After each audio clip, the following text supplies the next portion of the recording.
It's the weekly show about rAVe with the hottest news in the AV industry. It's rAVe TV. Give it up for Steph and Gary. Steph and Gary. Hey, Steph. Hey, Gary. How are you? I'm good. How are you? Doing well, thank you. I heard you moved. Yes, I did. You know, all my stuff is now pretty much in one place. But you know, like the first few weeks when you're in a new house and it's just kind of like a lawless land and there's boxes everywhere. You don't know where half your stuff is. My mattress isn't there yet, so I've been sleeping on an air mattress in my living room. It's just like that kind of stuff. So I think in like a few weeks it'll be like a livable place, but right now it's just a mess. Well, I know that one of the most stressful things for you was pulling the Samsung Frame TV off of your wall, but it turned out to be okay, right? Yeah, no, I just didn't want to do it myself because I'm really clumsy, right? So I don't like to hold heavy things. And I was like, I really don't want to have to replace this if I like drop it or something. So yeah. I didn't want to take it off the wall. And like, I couldn't remember how the mount was made. So I couldn't so I got my guy friend to come over and he's like, does it have like tassels or something where you can like release it? And I was like, no. So he literally just like looks back and just fully lifts it off the wall. And I was like, James, if you drop that, I'm going to start crying. But it ended up being fine. It's actually a really nice, simple design. It literally hangs like a frame. So a frame, nice, yeah. Nice so it design. So the mount has like two kind of like little holes, and then the back of the TV has brackets that literally just fit into the holes. Yeah. So it is actually like much simpler than I thought. But I had someone mount it to that former apartment for me. So I'm going to have someone mount my TV for me again because I'm not going to do that. Like I couldn't even unmount it. I'm not going to mount the new one. That's a whole lot of none of my business. That's somebody else can do that. Well, in case you're wondering what the heck Gary and Steph are doing on your computer screens, if you're at ravepubs.com, we come to you weekly automatically at noon every Wednesday with rAVe TV. This is, I don't know, episode something like 27, 28, 29. Yeah. 32, episode 32. Actually. And we come to you live on LinkedIn, Facebook, and Twitter as well. This is all the news that we're going to talk about what's going on in the industry and some of the news stories that are on our website. And I don't know. One of the things I wanted to talk about was there's a lot of big announcements coming up. One of the big announcements that'll be on our website today is DSE.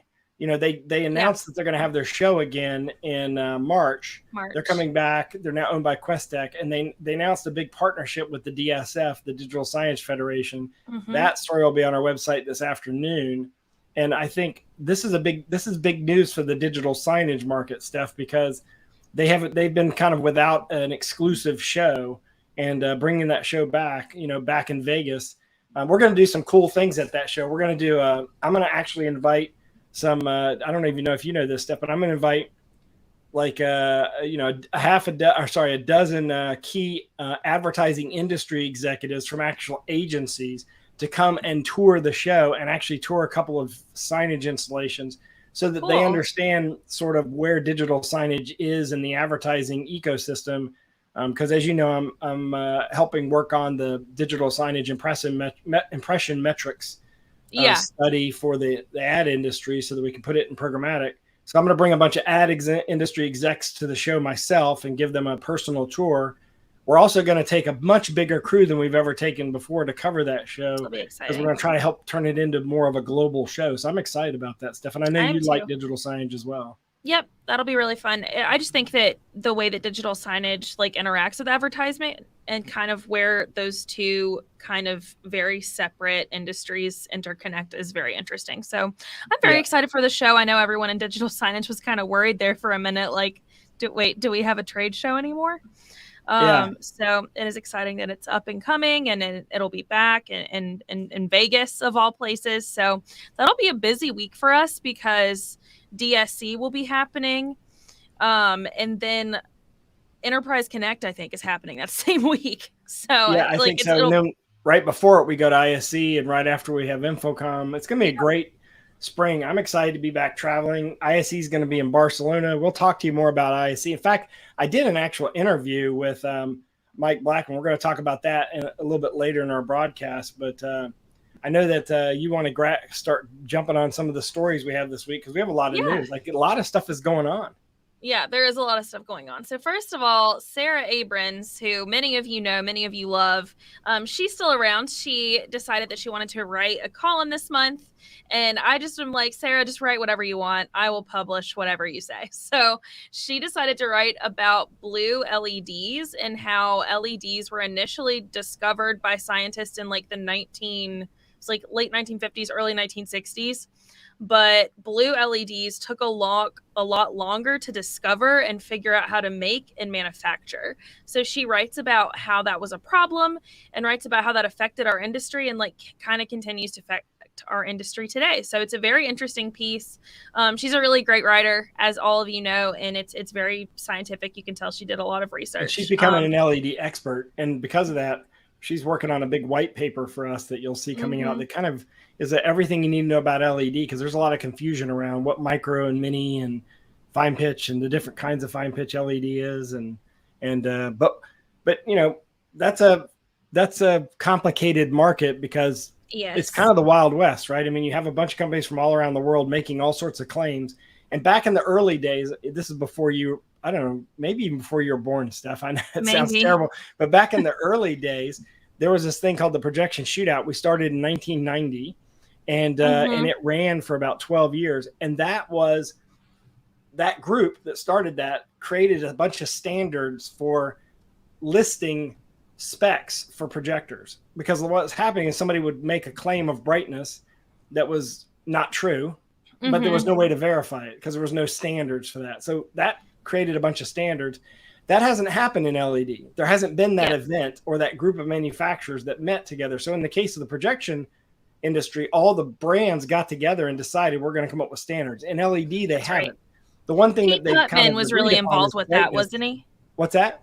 Pete Putman was really involved with that. He was part of that as well. In the later years. In the early years, it was people like Steve Barlow at the time was at Barco, and Luke Rawls, who was at Sony, and a group of people that aren't even in the Scott Hicks's dad. I mean, the guy who started Avicor's dad. I mean, people that aren't even in the industry now. But we don't have that in LED. So a lot of times the specs are kind of like Wild West. The pixel pitch specs, the resolution specs, the brightness specs. So there's a lot to not be believed. And Sarah's going to help move through that clutter. Speaking of clutter, how about this message from Legrand?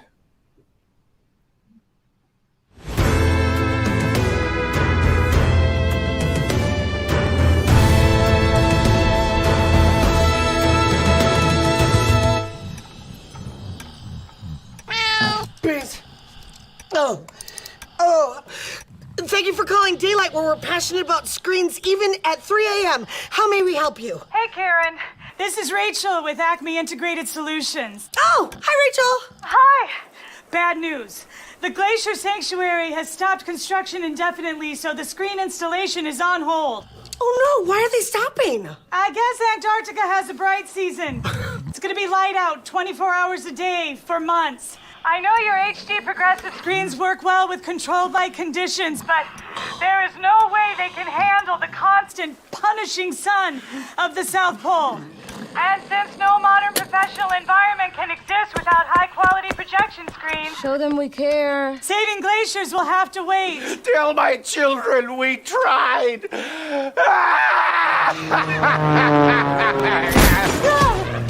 Hi, guys. I know I should be used to that now, but it is very scary.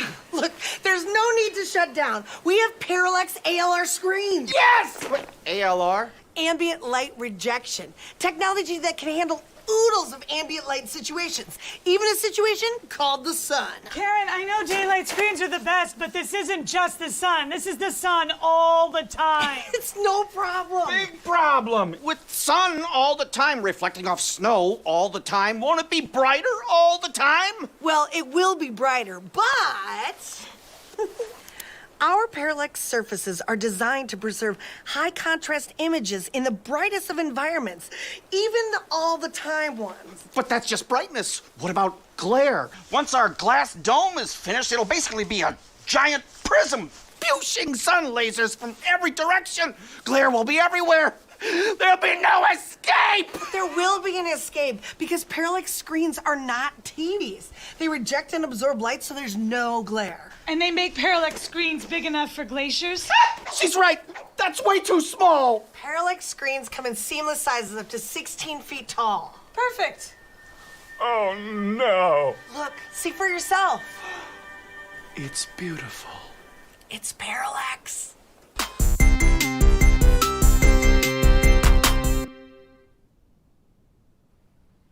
I'll tell you, they're doing a great job with that campaign, and it's good because they're explaining a technical subject and breaking it down. And we were just talking about projection. Projection is still gigantic.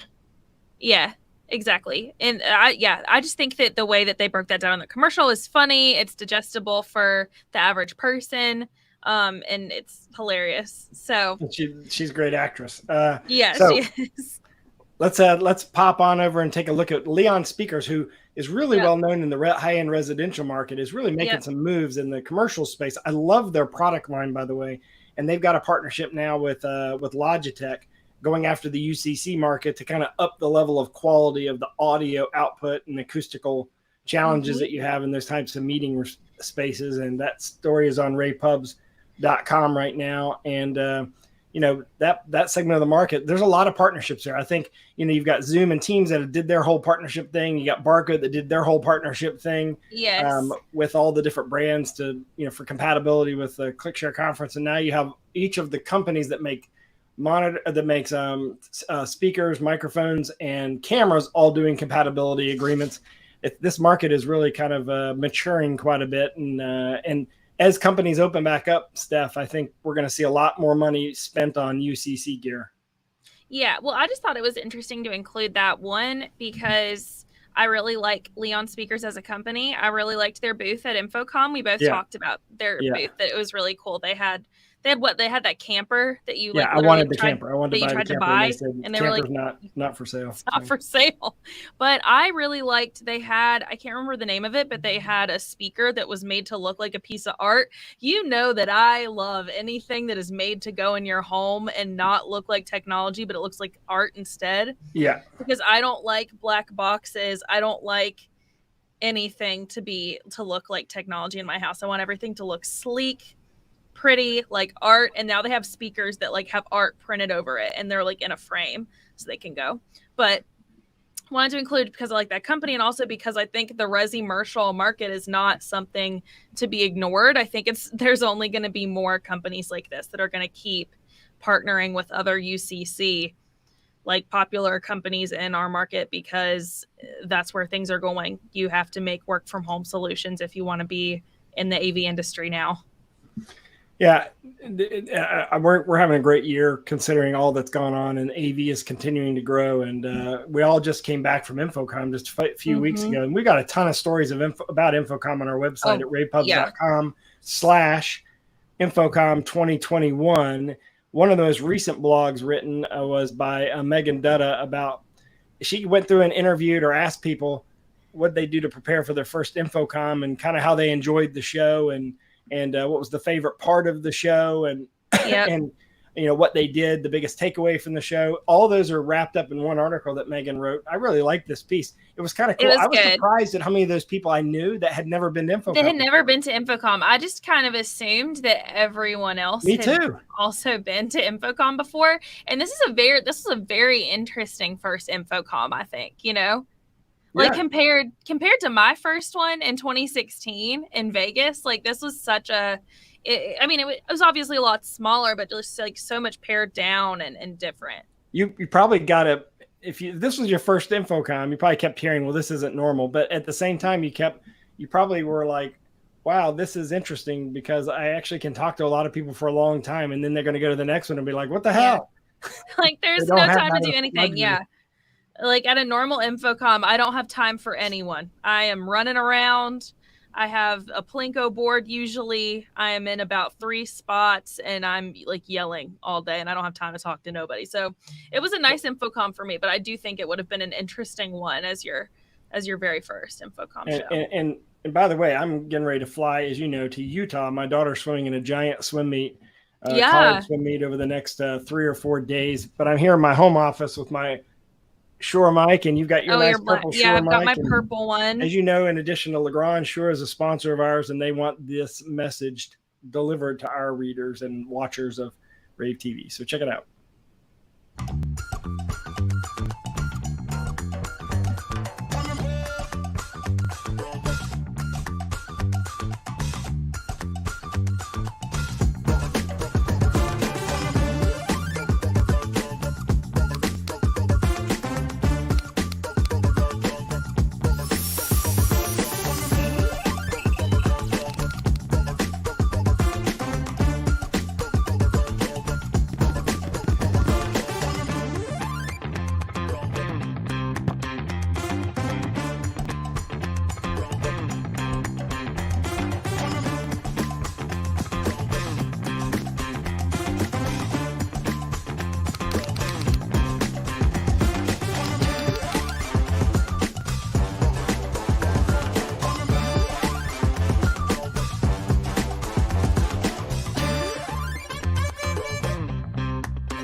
So, and next in news, Gary, we've been talking about trade shows like a lot this episode, just in preparation for all the ones that are coming up. So speaking of that, ISE 2022, it's going to be back. It's going to be in person. I'm very excited. As you know, like we haven't been to an ISE well, they had the smaller show in what was it, London, Gary, and earlier this year, but we obviously couldn't make it to that in person. So this will be our first in-person ISE since 2020, right before everything shut down. So I'm really looking forward to it. So Gary, you wrote this story about what the show floor, what's it expected to be like. And it's going to be obviously different because it's going to be in Barcelona. Yeah. And I also got a chance to interview Mike Blackman, and that's embedded in the story. He's the guy who runs the show. And we actually talked about what's going to be different. A few things of information that people should know is, number one, they really do expect to have a big show. I don't think it's going to be 60,000, 70, or even 80,000 like they've had in the past. I think it'll be 20 or 25. But Barcelona is big time open for business. Barcelona has a new train that goes straight from downtown straight to the convention center. Now, the convention center is not located in a really popular area, but it's a 10-minute train ride. So you can stay downtown now and get there in 10 minutes, which was 45-minute drive before. So that's one thing that I think supports you. And by the way, even if you're not sure if you're going to go to the show, why not just go ahead and register for the show? Because then that way you're getting all the updates. And, you know, things are going to be more open up. I do think we're going to be masked. I do think we're going to be limited in the places we can go. I think we're going to end up taking fewer people than we'd like to take, Steph. But I think we're going to do a phenomenal job covering the show. It'll be a decent-sized show. Normally our ISE team is smaller than our InfoComm team just because of the length of travel and how far we're going away. But I do agree. It's probably going to be a pared down group of people.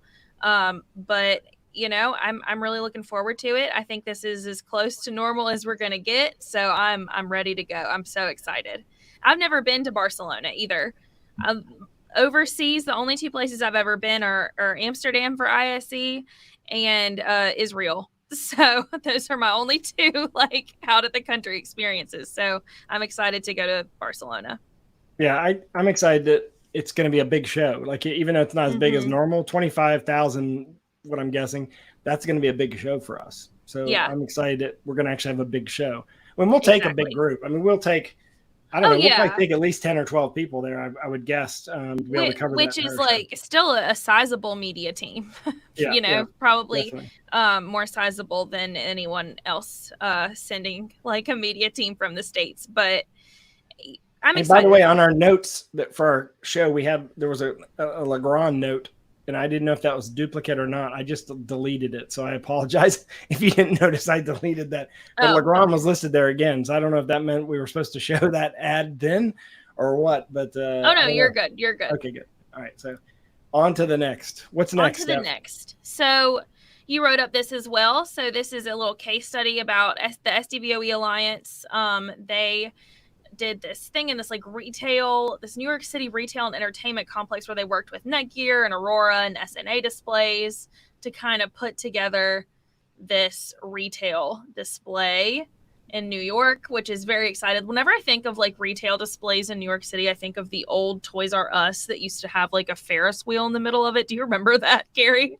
I do remember that. Like, it was literally right in Times Square. Mm-hmm. Yeah. So this just was kind of interesting because it just kind of brings me back to that New York. I mean, it's a case study showing about how this system was built with AV over IP using Sdvoe with different brands. Yeah. Participating in this and direct connectivity into the display technology. So all the content was sent AV over IP, 10 gig AV over IP, and it's an experiential retail complex, and that's all these retail complexes are going to be turned into experiential events. Yeah, you've been saying that you think that's going to be literally what's going to happen in the future. I think malls are either going to be giant, like high-end fancy food courts, or experiential exhibits. I think that's what's those are the only two options. I really do. I think that's it, and I think that's a cool case study. Netgear was a big part of that as well. Aurora Multimedia is the one that provided the AV over IP solution. SNA displays provided the displays, and obviously a lot of LED in that as well. But the reason they put it out was to show that how many different companies they can work with and create an AV over IP solution with all these different companies that technically have all these different things. But they have a lot of different companies in their alliance, so that's how they can create solutions that work with so many different things. So I have an idea, Steph, because okay. I have an idea. You are the ideas guy. I have an idea. Okay. So between now and the end of the year, news always slows down in December, right? Yes. Because we got some major events happening between now and the end of the year on launch. Mm-hmm. If you go to launch.com, LAVNCH.com, you can sign up for some events, including the industry's first ever fully hybrid event, which will happen on November 30th. While it's going on live in Dallas, we will be bringing it to the rest of the world, and we will not just be streaming what's in Dallas. We're going to bring you an entirely hybrid experience. We will talk about that in detail next week. No one has ever done a hybrid show. They're going to make claims that they've done it, but when you see what we're going to do, no one will have done that. But after that, there's not going to be a lot of news between then and the end of the year. And, we're all going to have our holiday parties and events and stuff. I have an idea. Why don't we ask our viewers? Why don't we ask you? We want you to be guests on our show. We want you to join us on rAVe TV between now and the end of the year. If you want to be a guest on rAVe TV and come and tell us what you do and what you liked and didn't like about maybe one of the shows or events or things that is going on in the industry, or what's bothering you or what's exciting you or what you think your 2022 is going to be like, what do you think, Steph? Why don't we invite? I think that's a really good idea. I think that is a good way to close out the year. It's wild to think that in a couple months, Gary, you and I will have been doing rAVe TV for a year. I know. So what a good way to close out the end of 2021 than by having different people from the industry come on and tell us things they've liked about this year, things they haven't, things they're looking forward to in 2022. Looking forward to that. Yeah, and I think Madeline, who runs the show in the background, I think she should be one of our guests. What do you think, Steph? I think so too. Look at her face. I definitely think Madeline should be a guest. I think she should get. She's like shaking her faces at head. us right now. Like, no. But we're definitely going to have some. We want you to be on our show. We want to bring you to our viewers. What do you do? What do you like about what you do? What you not like? What do you like about the industry? Look, another story that's on our website right now that didn't get we haven't had a chance to talk about, or if it's not there, Steph, you have to tell me if it's going up today. There's a great article. I asked the Audinate people to contribute an article about the chip shortage issues. Oh yeah, that's going up today. And that's going up today. You want to check that out. But we're going to have a lot of product shortages next year, and I want to know how that's going to affect you and what you're doing to prepare for it. So if you're interested in being a guest, here's what you do. It's real easy. Steph's first name is Steph. My first name is Gary, Gary. All you have to do is put in our first names. Yep. Steph at therAVeagency.com, TheRAVE agency.com, therAVeagency.com, or Gary at therAVe Agency. Say, I want to be a guest. That's all you got to do. Put in the subject. I want to be a guest. We'll talk to you before. We'll see what you want to talk about. We'll bring you on as a guest between now and the end of the year. And might be some fun, right? Maybe play some games too. What do you think? Should we do some games? What about some trivia? Sure. We can have a trivia contest. Every person that comes on, they can win a prize. If they can answer a couple of trivia questions, we'll send them a rAVe super fan pack. What do you think, Steph? Okay, sounds good to me. Like that idea? Yeah. All right. Well, I gotta get ready for my class, and then I gotta board an airplane to fly to middle of nowhere, Utah. It's not like in a fun place, Utah. I don't think. Yeah. It's in the middle of nowhere, Utah, of course, at Dixie State University. There's a big giant swim meet. I'm going to watch her swim in. It's the big meet of the year, and I'm excited to be heading there, even though it's in the middle of nowhere. I'll go watch my daughter swim anywhere. That's still fun. I'll bring back some pictures. How about that? Okay. I'll take some pictures. Yeah, take some pictures. Bring Hopefully them back, her holding some ribbons. Yes, exactly. No, or medals, whatever they do. Let her know. Good luck. And Gary, have a great time at your class. Once again, this is rAVe TV. Gary and we come up on here every Wednesday at noon Eastern. So we will see you next time. All right. See you later. Yeah. Bye. It's the weekly show about ProAV with the hottest news in the AV industry. It's rAVe TV. Give it up for Steph and Gary. Steph and Gary.